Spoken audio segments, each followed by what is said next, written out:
Nouveau bombardement contre le groupe État islamique. Pour la deuxième nuit de raid en Syrie, les djihadistes ont cette fois été visés autour de la ville kurde d'Aïn al-Arab, qu'ils assiègent depuis plusieurs jours.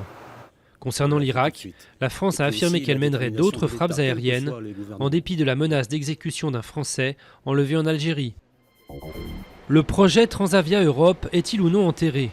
Alors que le secrétaire d'État au transport Alain Vidalis annonçait mercredi matin son abandon, Air France a ensuite affirmé que le projet de filiale à Bakou n'était pour l'instant que suspendu, les négociations avec les pilotes étant toujours en cours à leur 10e jour de grève.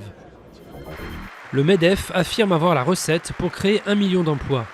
Pour cela, le patronat prône de supprimer 2 jours fériés et d'assouplir le SMIC ainsi que les 35 heures, laissant libre chaque entreprise de fixer le temps de travail de ses salariés. L'enquête pour corruption visant Nicolas Sarkozy est suspendue. L'ex-chef de l'État reste mis en examen dans cette affaire, mais les juges vont devoir un temps geler leurs investigations, le temps de l'étude des requêtes en nullité déposées par M. Sarkozy et son avocat Thierry Herzog, lui aussi mis en examen. Une sonde indienne en orbite sur Mars. Ce succès de l'Inde a été salué par le Premier ministre Narendra Modi à l'agence spatiale de Bangalore, alors que seuls les États-Unis, la Russie et l'Europe avaient réussi jusqu'alors une telle entreprise.